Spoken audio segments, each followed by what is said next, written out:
Namaste and good morning, everyone. Let's do some prayers before our class.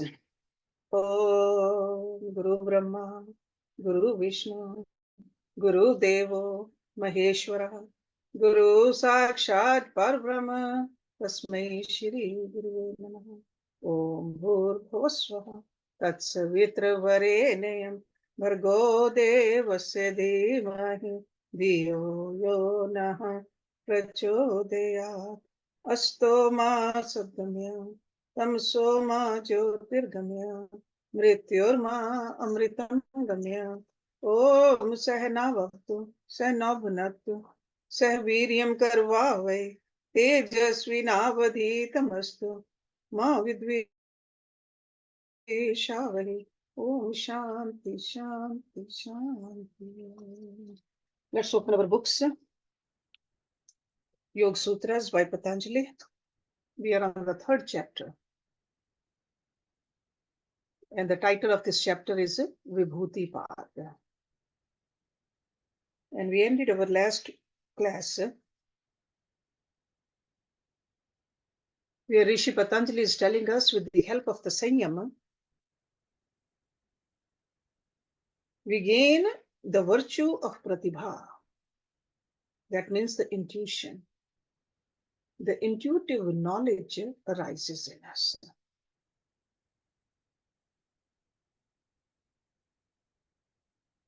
So a kind of a superior intuition. It's a process of knowledge which is devoid of reasoning. Because normally we understand something through reasoning. We use the buddhi, but this is like a higher level of intellect. It's almost like a light which is thrown on everything which the mind confronts. That is called knowledge through Pratibha. So this particular superior quality is the first stage of Vivek Jnana. That is knowledge gained through the separation of matter and energy. Just like sunlight makes everything manifest from darkness, similarly, this superior faculty becomes capable of understanding anything and everything. We all want to understand things. We want to know it correctly. So that's why Rishi Patanjali is encouraging us to do the Samyama. Let's start the class with verse number 35. Hridaye chit samvit. Hridaye, by performing Samyam on the heart. Chit samvit. That is the knowing power of chitta. So by Samyam on the heart, awareness of the chitta dawns. And here, heart really means the Anahat chakra. That lotus right in our chest. So by meditation or Samyam on Anahat chakra, practitioner gains knowledge about the nature of his deeper mind. Chit samvit. With this sutra, Patanjali takes us directly to the bull's eye, actually. Because if you remember, yoga's chit vritti nirodha. So chit. And he is teaching us how to hit this bull's eye. How to become a yogi. Chit is the sum total of all aspects of the mind, actually. The thinking mind, the discerning mind, the mind that identifies itself with the objects of its experiences, the mind that serves as the storehouse of the memories of all the experiences. So this chit is a really, looks like a small word, but it's a big world. Chit is also the locus of pure and pristine self-awareness and its relationship with all-pervading, beginningless, undecaying, transcendental consciousness.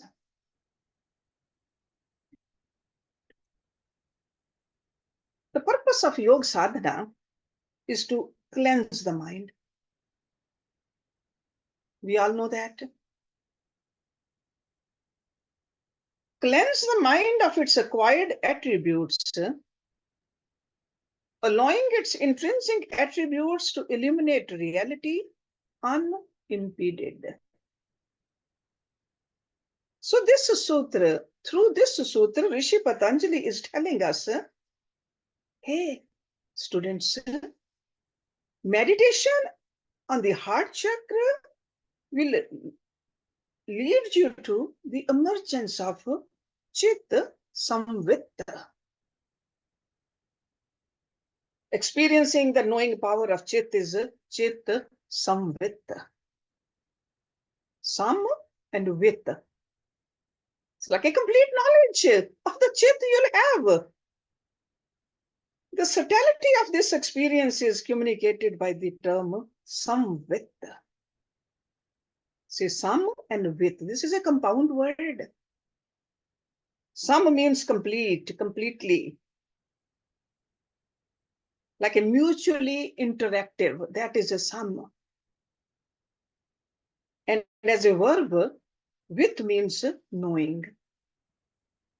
As a noun, it means one who knows.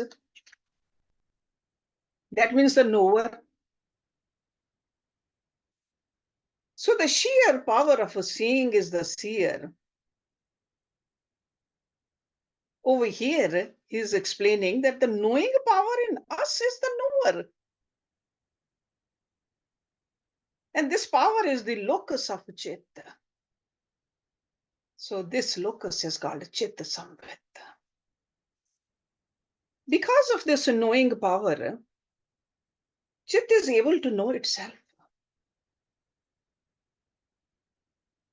And it can also experience the phenomenal world brought to it by the senses. We all know that the knowing power in us enables the mind to think, discern, and identify. The same power enables the mind to transform its experiences into memory, preserve them in its deepest recess, bring them to the surface as a recollection, which is called udit. They come up. Just like waves come up, these memories come up. And they intuit what is to be experienced in the future also. He has been talking about that too. Udit and avyapadeshe. It is like a whole process of this chitta. So meditation on the heart chakra leads us to knowing the knower and the objects of knowledge, which include all cognitions of past, present, and future. That's what says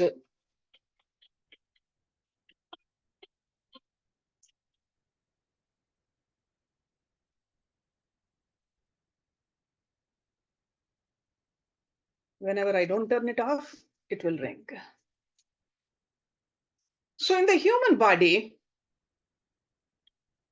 we all know that heart is the inner sanctum, and the Chit Shakti, which is also called a Chitti Shakti, the power of consciousness, is the highest embodiment of sanctity. Consciousness, as we all know, is soul, the locus of the body, and everything associated with it. And the power of consciousness residing inside us is the substratum of our multifaceted existence. Multifaceted means we all think, we feel, we can reason, discern, and aspire to be because of our thinking, feeling, reasoning, discerning. And this is all anchored in this substratum. And the instant we become disconnected from this substratum, what happens? Our existence, as we know, collapses. And we call it death. When our thinking, feeling, reasoning, discerning, and aspiring self is consciously reabsorbed in the substratum, we are free and fulfilled. And this is called samadhi. Samadhi. And this is where Rishi Patanjali is taking us. Every week on Mondays, we are trying to understand Yoga Vasishtha also. Yoga Vasishtha is divided into prakarans. We are studying the Upashama Prakaran. According to Yoga Vasishtha, in that Upakaran, samvit is subtler than the subtlest.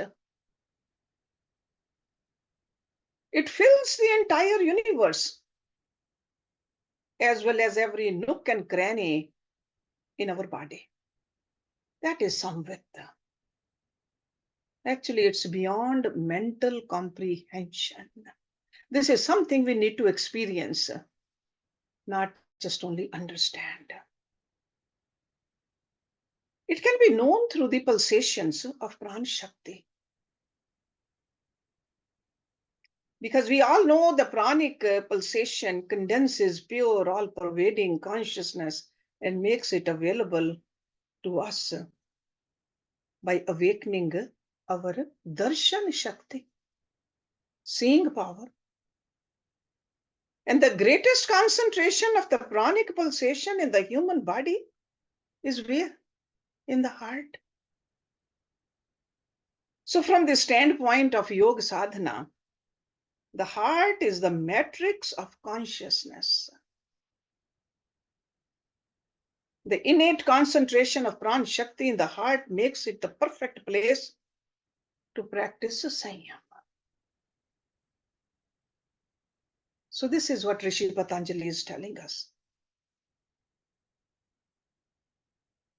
Mental absorption at this place. It's a unique experience. Heart infuses the mind with samvit.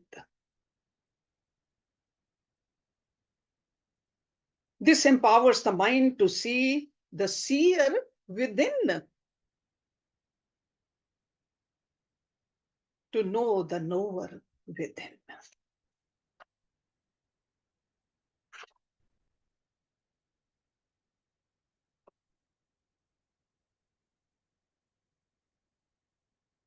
The chakra corresponding to the physical heart located in the chest cavity is the lower lotus of the heart. Because yogis talk about this lower lotus of the heart and the higher lotus of the heart too. And it is described as having 8 petals. These 8 petals signify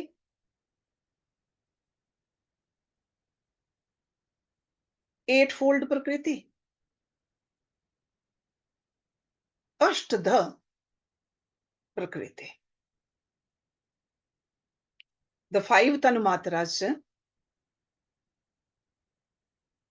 which are the subtle elements, man, the thinking mind, the buddhi, the discerning mind, and the ahankar, the aspect of the mind that identifies with its experiences. Ashtadha prakriti. And the higher lotus, this is a lower lotus. The higher lotus is the locus of the Shuddha Samvit.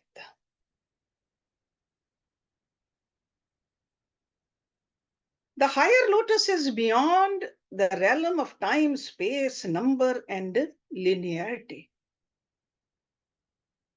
So the lower lotus is corresponding to the physical heart, locus of the chitta samvit, but the higher lotus is called Sahasarchak.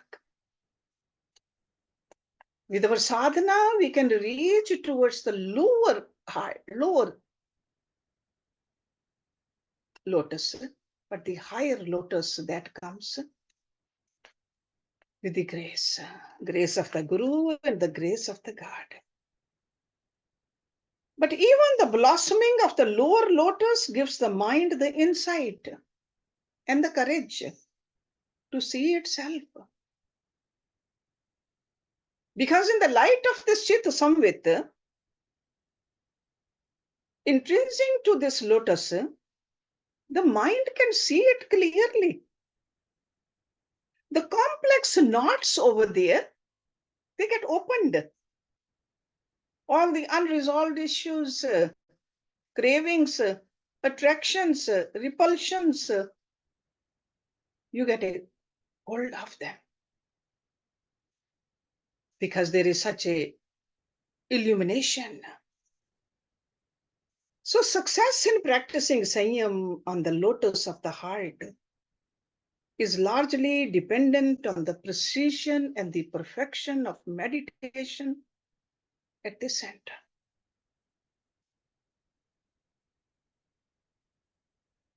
Entering the lower lotus of the heart requires a clear, calm, pure, and highly concentrated mind, which comes from meditation on the Agya Chakra also,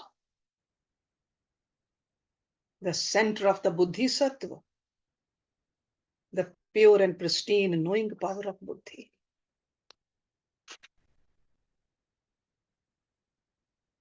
The process of practicing Samyam at the heart center really begins with bringing the mind from the Agya Chakra to the heart center.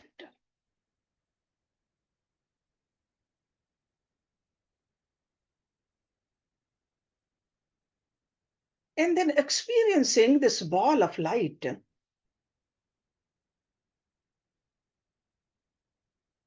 right inside you, starting with the Agya Chakra, coming down to the heart center. And keep maintaining this meditative state.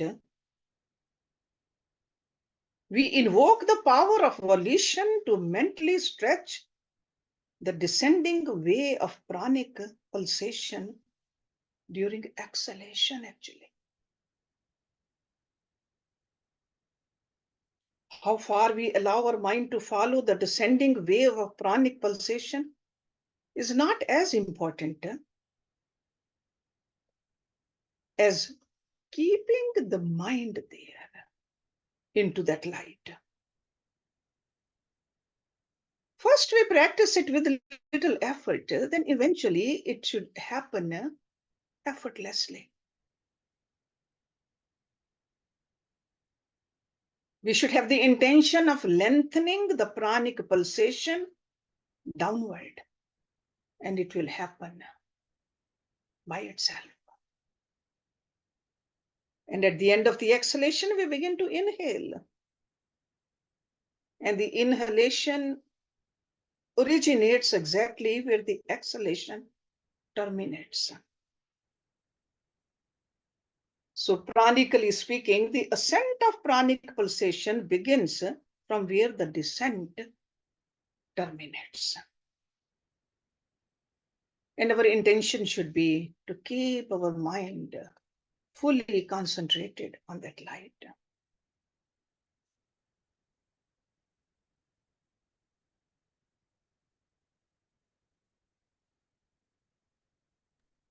In the Katha Upanishad, we learned this, if you remember. Over there, the Lord after death called it Utkraman Kriya.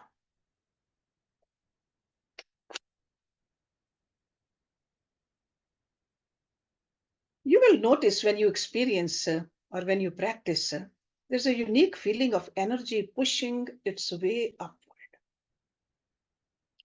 And in the process, lifting everything in its path.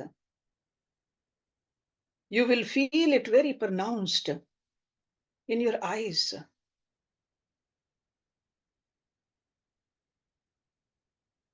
With the exhalation, bring the mind from the center of the ball of light to the heart center. Without pausing, begin inhaling. Let your mind follow the upward movement of your inhalation until it reaches the center of the ball of light in the region of the brain. During the upward movement of prana, the pressure you feel in your eyes and the region above your eyes is very firmly registered in your mind.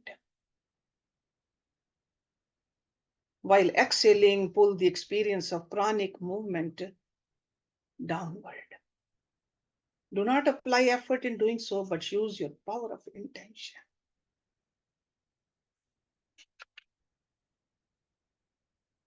And during meditation on the Agya Chakra, yogis, they advise us to pay special attention to the inner corners of the eyes and the center between the eyebrows while mentally traveling between the 0 point and the Agya Chakra.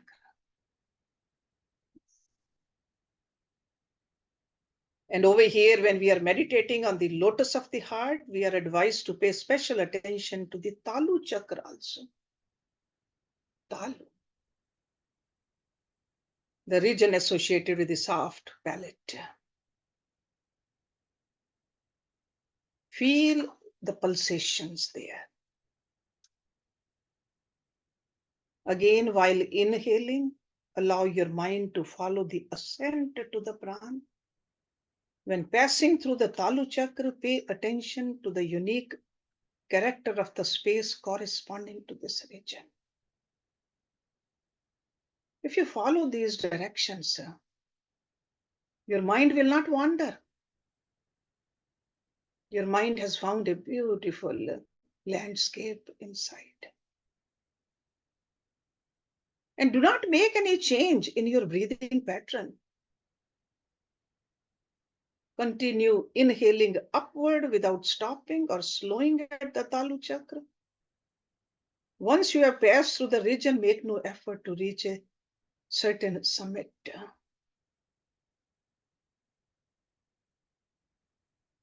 Chit samvit is always aware of changes that have occurred in the past or which are occurring in the present.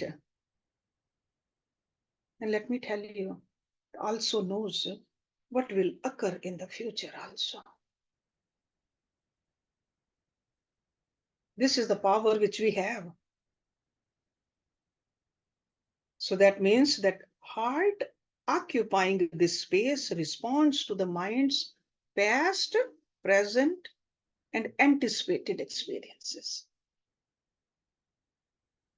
And this response triggers a series of changes in the function of the heart.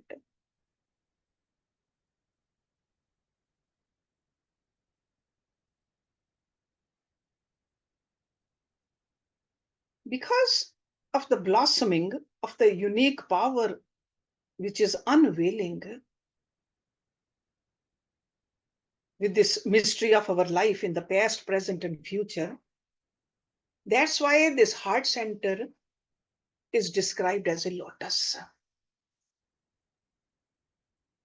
This lotus is a symbol of tenderness and beauty. We all know that lotus is rooted in mud. It rises above its water. Leaves are floating with their smooth and shiny surfaces, but they remain untouched by the water. The same way, opening and closing, the way the lotus blossoms, that's how our deeper mind is opening and closing.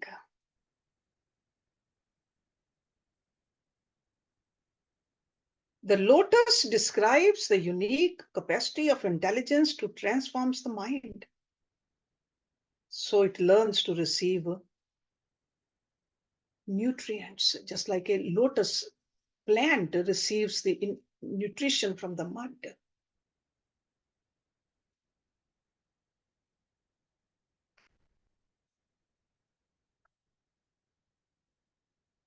In the deeper stages of the mental absorption, the mind is no longer aware of the physical dimension of inhalation and exhalation. Only the pran shakti, which is ascending and descending.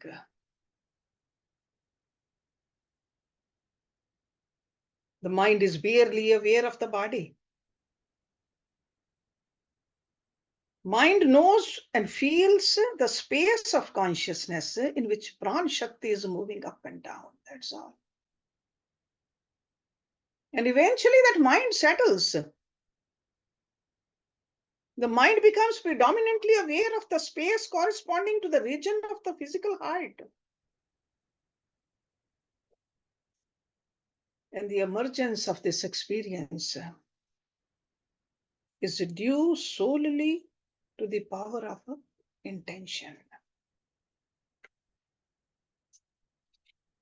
So in order to experience all this, we have to practice. We got to do the sustained meditation on the lotus of the heart, which will lead the mind to experience chitta samvit. That's what Rishi Patanjali is telling us. The longer we maintain the meditative state, the firmer this experience becomes. Firmer this experience, the more effortlessly and clearly the mind invokes its intrinsic power to know itself and its attributes. Mind has the ability to see its pristine nature, which mirrors the purity of Ishwar, the transcendental being. Mind gets thrilled with the realization that it is a direct extension of Ishwar's Prakriti. And it is untouched by karmic impurities. It is thrilled by the realization that from its inception, it has been a conduit for Prakriti's intelligence.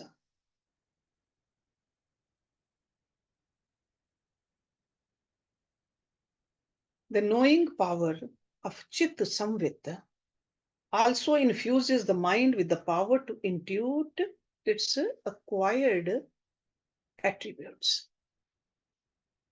What are those? Sanskars, the subtle karmic impressions. It is able to see the causal relationship between sanskars and the conditions manifesting in the present. Whatever is happening. Because it has discovered its beginningless relationship with Ishwar and primordial Prakriti, the mind is not perturbed by seeing the causal relationship between the sanskars and present conditions. That's where the stability of the mind comes further. Acceptance comes too. Because this abhyasi is able to see the future and can remain unaffected. So the awakening of the mind's knowing power at the lotus of the heart is accompanied by the power of retaining and assimilating. And most importantly, Chit Samvit is mingled with the constant awareness that all powers, including the mind's power to know itself and mind's attributes, come from the primordial Prakriti, which is Ishwar's own essence. And this awareness fills the mind with humility and gratitude and empowers the mind to free itself from its mistaken identity as a knower. Mind knows now, and mind is happy that it knows, but claims no ownership over the knowledge or the power of knowing, and that is freedom. Trustful surrender is the spontaneous and effortless fruit of this realization. So that means a surrender is needed to experience this. This realization is the core of Chitta Samvit, the ultimate experience resulting from Samyam on the lotus of the lower heart, Anahat Chakra.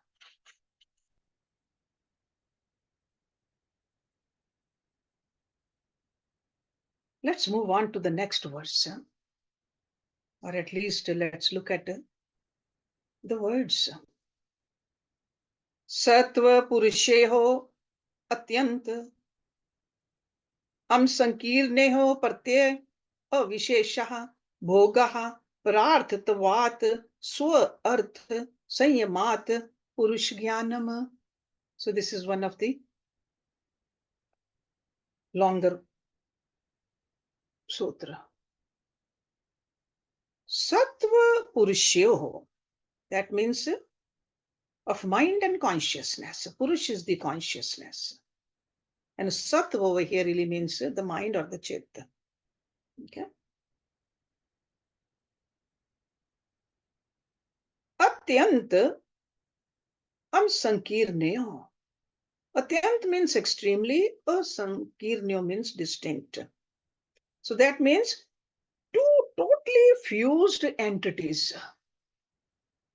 That's how you can understand these two, atyant and sankeernnayoh. Pratyay. Pratyay means awareness. Avishesha, not distinct. So if you combine this, pratyayavishesho, that means lack of difference between cognitions. Bhogah, experience. Pararthatvat, from objective consciousness. Okay, pararthatvat. Or you can understand it like the purpose of someone or something to fulfill it other than itself. Okay, so owing to fulfilling the purpose of someone or something other than itself. Pararthatvat. Swa means one's own. Arth means subjective experience or subjective awareness. And Swa Arth, then Sanyamat. Sanyamat means by Sanyam.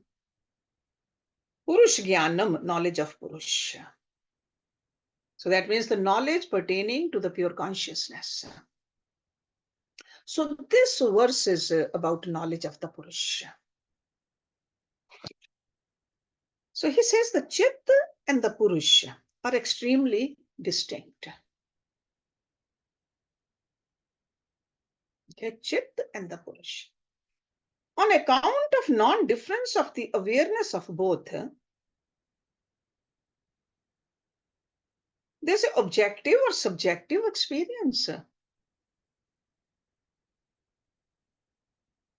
So all these experiences we go through because we cannot see it distinctly. What is Chit and what is Purush? By Samyama on subjective awareness, apart from objective awareness, the knowledge of the Purush is obtained.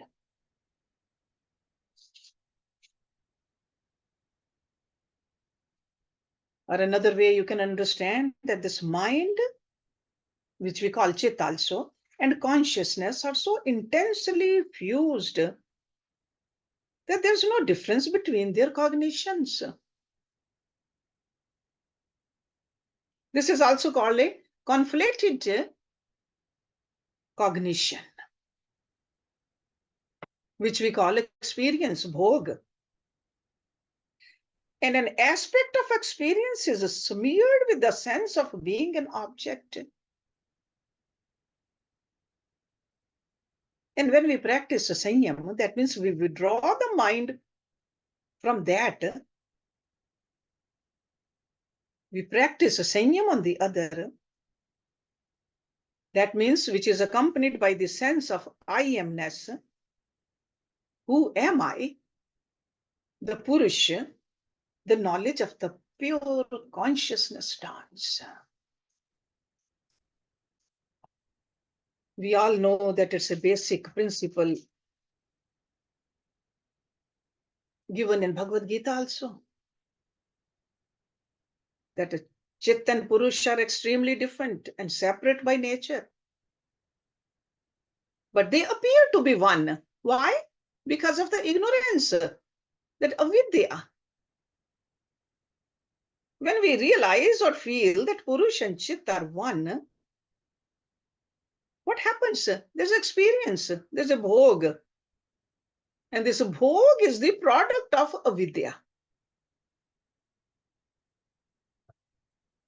And due to it, the knowledge that Purush and Chit are totally different is forgotten or veiled. In fact, we just get so absorbed into the experience through our senses also, not just the mind alone. We forget the purpose of this life. But by performing samyam on self-awareness, Rishi Patanjali is telling us, distinct from subjective awareness, the knowledge of Purush is gained. We must understand what objective awareness is and what subjective awareness is. Objective awareness is based on the mistaken unity of Purush and Chitta. That's objective awareness. But when there's a realization of their distinctness, which Rishi Patanjali is telling us clearly, then subjective awareness replaces objective awareness. And during Samyam, we meditate on this difference. We know that Purush is constant, while Chit is fluctuating. Because in Prakriti, everything keeps on moving. Everything keeps on changing. And Chit is part of the Prakriti. So remember that meditate on this difference that Purush is constant, the substratum. By practicing Samyam, the nature of the Purush is understood. To realize Purush, we must go beyond the realm of Prakriti. That is subjective awareness. Or you call it a self-awareness. And this self-awareness arises only after you transcend Prakriti. Then the distinctions of Purush and Prakriti is realized completely. then there's no bhog. That is objective awareness, because avidya is finished.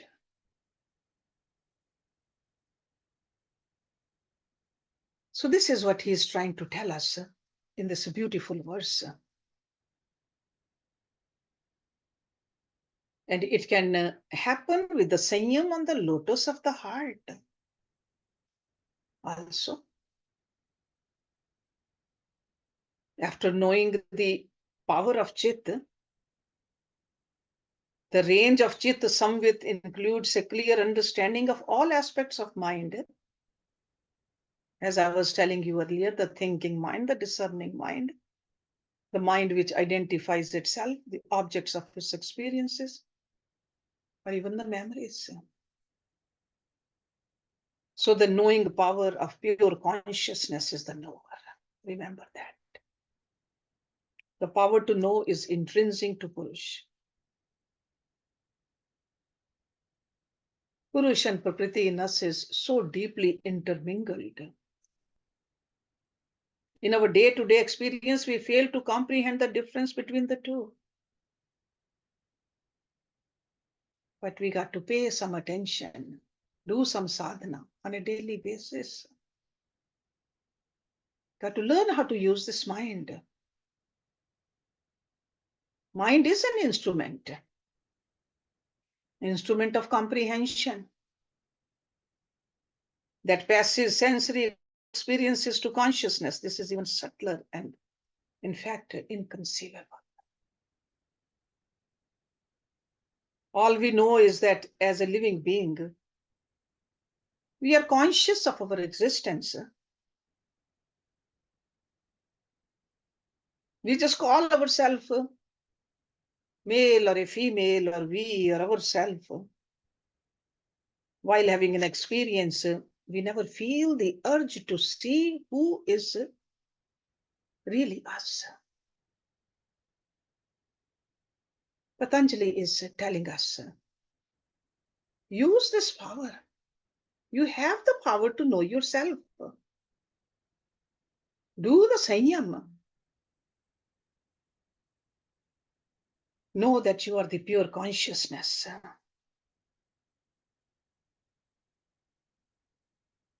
At least start with the dharana, the concentration.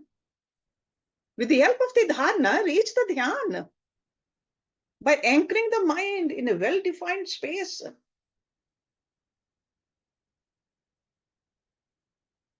When we choose to anchor our mind in the space corresponding to any physical region inside or even outside of our body, whatever your guru tells you, do that.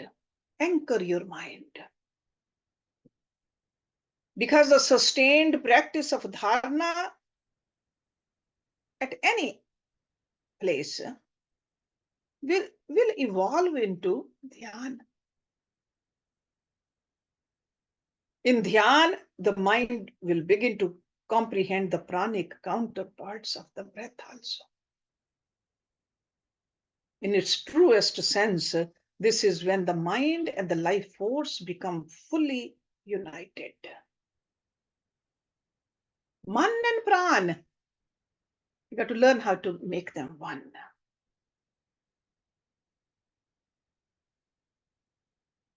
A sustained practice of meditation will evolve into an immersive state. So the process of meditation, the object of meditation, awareness of ourselves as the meditator, they begin to blend.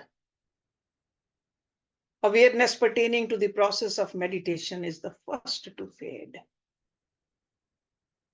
We are left with two cognitions, one pertaining to the object of meditation and the other pertaining to ourselves as the meditator. So we start with the three, but we end up with two. But during this immersive state, there's only one left.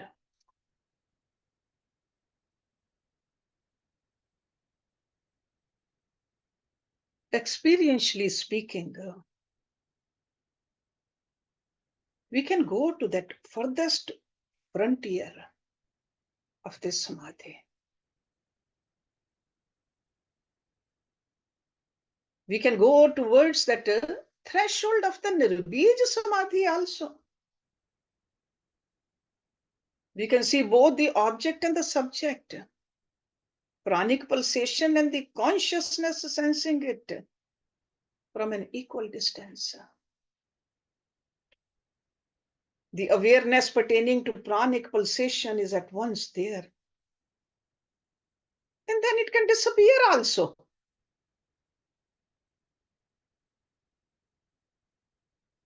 This is called a transformative state. It's called a purushajnanam, knowledge of Purusha. And when we reverse the process during this same highly immersive state, withdrawing our mind from the sheer experience of self-presence, anchoring it exclusively in objective awareness, the resulting transformation will open doors to extraordinary powers. And that is the subject of the next sutra, where he says that the powers of intuitive hearing, power of intuitive touching, power of intuitive seeing, tasting, smelling will arise because you have known who you are subjectively. You have had the experience. So we'll talk about that verse next week. Om Purnamada Purnamidam Purnat Purnamudachyate Purnasya Purnamadaya Purnameva Viseshyate. Om Shanti Shanti Shanti. Thank you very much.